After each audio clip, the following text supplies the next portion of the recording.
Hello everyone, welcome to the BioBlitz Brilliance. So the topic which we are going to study today is about the conducting system of heart. जब हम कहते हैं conducting system of heart तो उसे समझ में क्या आता है? अब हमारे बॉडी में जो हार्ट बीट जनरेट होते हैं वो कैसे जनरेट होते हैं? जनरेट होने के वजह से हमारे हार्ट के जो चेम्बर्स होते हैं, दो एट्रियम और दो वेंट्रिकल्स कैसे कॉन्ट्रैक्ट होते हैं, उनको कॉन्ट्रैक्ट कराने में कौन हेल्प करते हैं, that all things which we are going to study today. So before starting the conducting system of heart, let us draw a simple diagram which will show us basically the view of heart. So this is basically the interatrial septum. This is the interventricular septum.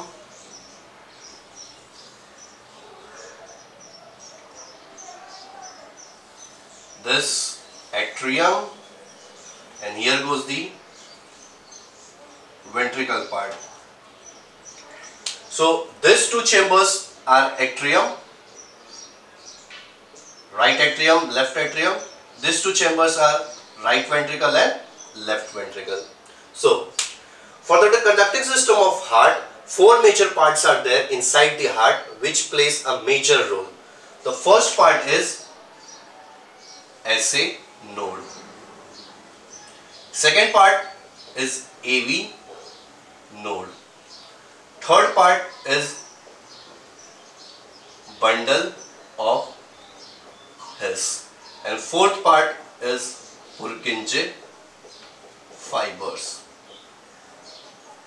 For carrying out the smooth conduction of impulses inside our heart, जो कि heart beat के लिए responsible होते हैं और blood flow के लिए responsible होते हैं, इन सभी प्रोसेस को कैरी आउट करने के लिए this four parts plays an important role.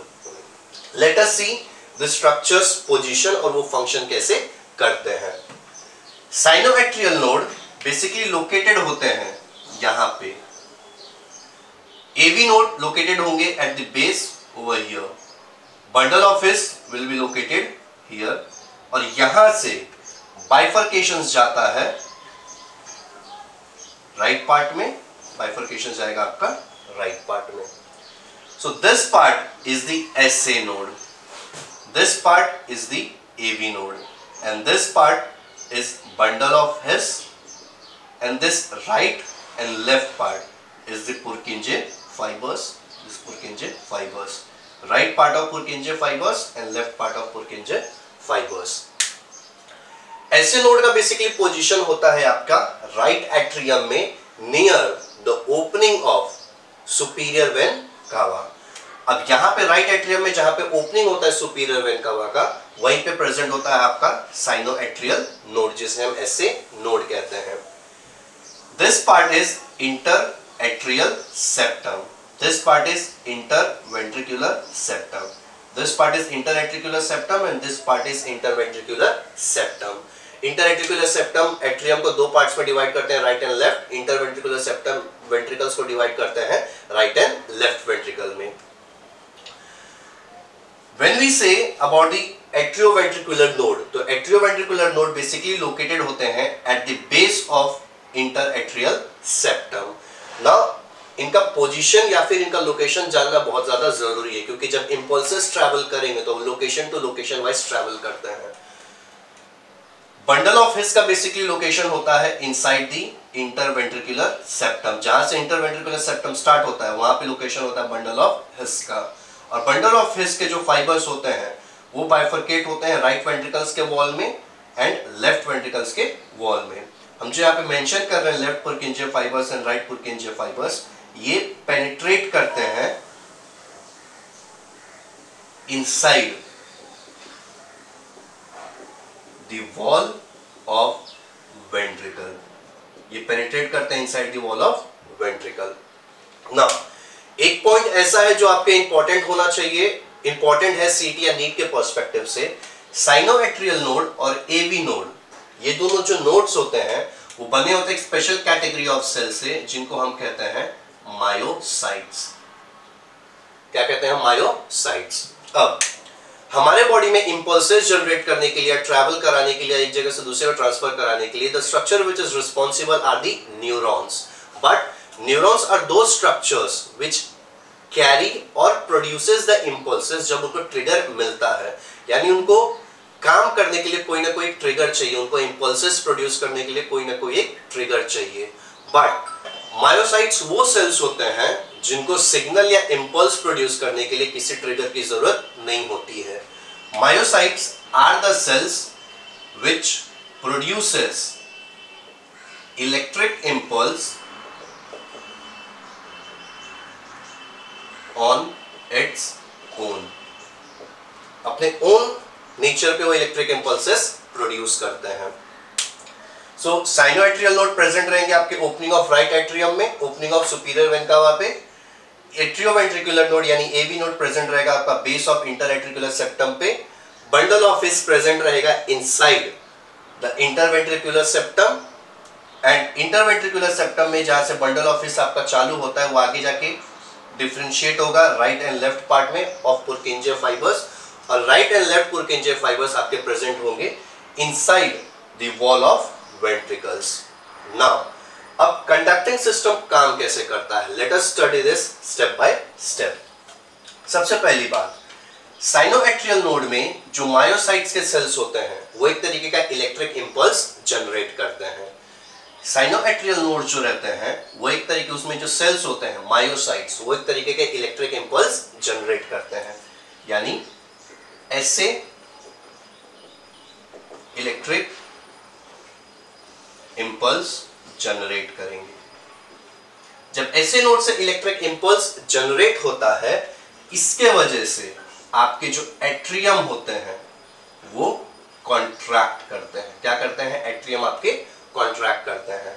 तो जब आपके एट्रियम कॉन्ट्रैक्ट होंगे तो राइट एट्रियम में आपका जो डीऑक्सीजनेटेड ब्लड होता है और लेफ्ट एट्रियम में आपका जो ऑक्सीजनेटेड ब्लड होता है वो पंप होके जाता है आपके राइट वेंट्रिकल में एंड लेफ्ट वेंट्रिकल में।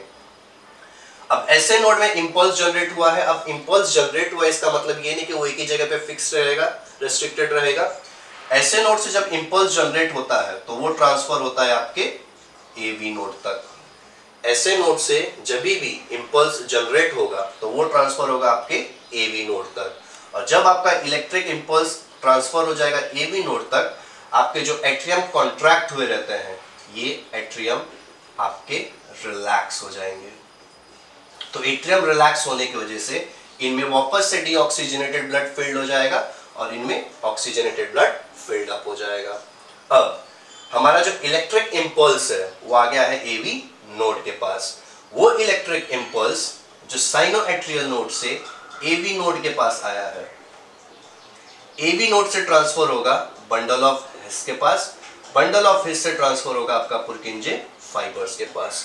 तो जब ये इलेक्ट्रिक इंपल्स एवी नोड से बंडल ऑफ हिस से पुरकिंजे फाइबर्स तक ट्रेवल करता है, तो यहां पे जो प्रोसेस होता है वो होता है वेंट्रिकल्स के कॉन्ट्रैक्शन का। कौन सा प्रोसेस होता है? वेंट्रिकल्स के कॉन्ट्रैक्शन का। तो वेंट्रिकल्स के कॉन्ट्रैक्शन के वजह से राइट वेंट्रिकल में जो डीऑक्सीजनेटेड ब्लड होता है और लेफ्ट वेंट्रिकल में जो ऑक्सीजनेटेड ब्लड होता है, राइट वेंट्रिकल्स में जो डीऑक्सीजनेटेड ब्लड होता है वो जाता है आपके लंग के पास for the process of oxygenation. Left ventricle में जो आपका ऑक्सीजनेटेड ब्लड होता है वो जाता है आपके दूसरे बॉडी पार्ट्स के पास थ्रू सिस्टमिक आउटा। और एक बार ब्लड का ट्रांसफर कंप्लीट हो गया तो ये जो वेंट्रिकल आपके कॉन्ट्रैक्शन प्रोसेस में गए हैं वो वेंट्रिकल्स आपके रिलैक्स हो जाएंगे। तो यहाँ पे प्रोसेस क्या है? ऐसे नोड से इलेक्ट्रिक इंपल्स जनरेट हुआ, ऐसे नोड के पास जब इलेक्ट्रिक इंपल्स जनरेट होता है कॉन्ट्रैक्शन का तो आपके एट्रियम कॉन्ट्रैक्ट होते हैं। एट्रियम के कॉन्ट्रैक्ट होने की वजह से इन दोनों एट्रियम में जो ब्लड फिल्ड अप होंगे वो ट्रांसफर हो जाएंगे वेंट्रिकल्स में। एक बार ब्लड जो आपके एट्रियम में फिल्ड अप है ट्रांसफर हो गए वेंट्रिकल्स में, आपके एट्रियम जो है वो आ जाएंगे रिलैक्स कंडीशन में। अब इंपल्सेस जब ऐसे नोड से एबी नोड के पास ट्रांसफर करेंगे, एबी नोड से आएंगे बंडल ऑफ हिस के पास, बंडल ऑफ हिस से आएंगे आपके right पुरकिंजे fibers and left पुरकिंजे fibres के पास। तो जब ये वेव ऑफ कॉन्ट्रैक्शन है, इंपल्सेस ऑफ कॉन्ट्रैक्शन ट्रांसफर करेंगे एवी नोड से बंडल ऑफ हिस से पुरकिंजे फाइबर्स के पास, तो आपके जो वेंट्रिकल्स है right ventricle and left ventricle ये दोनों कॉन्ट्रैक्ट होंगे। कॉन्ट्रैक्ट होने की वजह से राइट वेंट्रिकल में जो डीऑक्सीजनेटेड ब्लड होगा वो पल्मोनरी आउटा के थ्रू जाएगा लंग्स के पास ऑक्सीजनेशन के लिए। लेफ्ट वेंट्रिकल में जो आपका ऑक्सीजनेटेड ब्लड होगा वो जाएगा सिस्टमिक आवर्टा से बाकी सारे लंग्स के सेल एंड टिश्यूज के पास, ताकि ऑक्सीजन को वो ट्रांसफर कर सके। और एक बार ट्रांसफर हो गया ब्लड का right ventricle and left ventricle से, आपके वेंट्रिकल्स जो है वो रिलैक्स हो जाएंगे। इस तरीके से पासिंग या ट्रांसफर ऑफ इंपल्सेस के वजह से आपके एट्रियम और वेंट्रिकल्स कॉन्ट्रैक्ट एंड रिलैक्स करते हैं, और जिसको हम कहते हैं हार्ट बीट, जिसको हम साउंड ऑफ लब डब भी कहते हैं। Now most of the cases या डिजीज में होता क्या है कि आपके ऐसे नोड जो रहते हैं वो इलेक्ट्रिक इंपल्सेस जनरेट करना बंद कर देते हैं। तो ऐसे केस में डॉक्टर सर्जरीज के थ्रू ऐसे नोड से इलेक्ट्रिक इंस्ट्रूमेंट कनेक्ट करते हैं जिसे हम कहते हैं पेस मेकर। क्या कहते हैं? Pace maker. पेस मेकर क्यों? क्योंकि हार्ट आपका कॉन्ट्रैक्ट और रिलैक्स एक सर्टेन रेट के थ्रू करता है, और साइनोएट्रियल नोड जब वेव ऑफ कॉन्ट्रैक्शन या इंपल्स ऑफ कॉन्ट्रैक्शन जनरेट करता है तो वो पास होता है एवी से बंडल ऑफ से पुरकिंजे फाइबर्स के पास, और ये ट्रांसफर होने के जैसे हार्ट के कॉन्ट्रैक्ट और रिलैक्सेशन का एक रेट मेंटेन होता है, इसलिए हम ऐसे नोड को पेसमेकर कहते हैं। बट अब अगर किसी कंडीशन या हार्ट डिजीज में आपके ऐसे नोड डिसफंक्शन हो जाते हैं तो सर्जरीज के थ्रू डॉक्टर्स जो रहते हैं ऐसे नोड से एक इंस्ट्रूमेंट कनेक्ट करते हैं जिसे हम कहते हैं आर्टिफिशियल पेसमेकर। आर्टिफिशियल पेसमेकर काम क्या करेगा? ऐसे नोड जो इलेक्ट्रिक इंपल्स जनरेट करने का काम करता है, सेम वही काम आपका आर्टिफिशियल पेसमेकर करेगा। So this was all about the conducting system of heart. If you had understood the complete video, please do watch the complete sequence. Like, share and subscribe my content, and do watch for the upcoming more videos. Thank you.